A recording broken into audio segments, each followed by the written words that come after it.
There are names that become part of a nation's story. In Malta, one of those names is Galizia. For generations, the name has been associated with some of the island's most remarkable buildings and monuments. Most people know Emanuele Luigi Galizia, the great 19th-century architect whose works transformed the Maltese landscape. But there was another Galizia, a man who inherited not only a famous surname, but also the challenge of living in the shadow of one of Malta's architectural giants.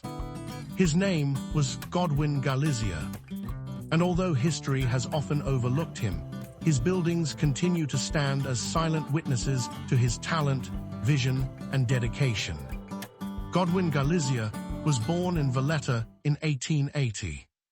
Architecture surrounded him from the very beginning. His father, Emanuele Luigi Galizia, was already one of the most respected architects in Malta. Growing up in such an environment meant that Godwin developed an appreciation for design, craftsmanship, and construction at an early age. Yet following in the footsteps of a legend is never easy. Wherever he went, comparisons were inevitable.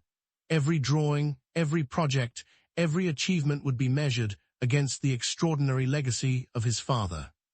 But Godwin was determined to create a legacy of his own.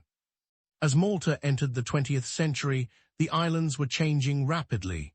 New towns were expanding, populations were growing, and communities needed new churches, homes, and public spaces. This changing Malta provided opportunities for a new generation of architects. Godwin Galizia embraced them. Unlike his father, who was known primarily for major government projects and public works, Godwin became closely associated with religious architecture and private commissions. His work reflected both tradition and innovation. He admired the strength and beauty of Romanesque architecture, with its rounded arches, solid forms, and timeless character. At the same time, he was influenced by modern European movements that were beginning to reshape architectural design across the continent. His greatest achievement would emerge in Sliema. The parish church of St. Gregory the Great remains one of the most impressive churches built in Malta during the 20th century. Construction began in the 1920s and continued for many years. The project demanded patience, determination, and vision. When completed, the church stood as a powerful statement of architectural confidence. Its massive arches, elegant proportions, and commanding presence distinguished it from many other churches of its time. Today, visitors who enter the church are often struck by its sense of balance and dignity. For many architectural historians, St. Gregory's represents the finest expression of Godwin Galizia's artistic vision. But his contributions did not end there. Across Malta, he designed churches, chapels, mausoleums, and private residences. He worked on religious buildings that served growing communities and designed structures that reflected the changing tastes of a modernizing society.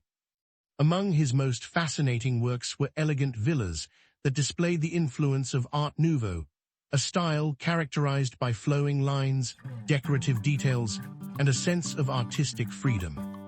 These buildings revealed another side of Godwin Galizia. They showed an architect willing to experiment, an architect capable of combining tradition with innovation, an architect whose creativity extended far beyond ecclesiastical design. Godwin Galizia may have spent much of his life in the shadow of a famous father, but today his work stands in the light, a testament to talent, a testament to perseverance, and a reminder that history still holds forgotten stories waiting to be rediscovered. Thanks once again for making it up to the end. Please share, like, and comment if you want to support this channel.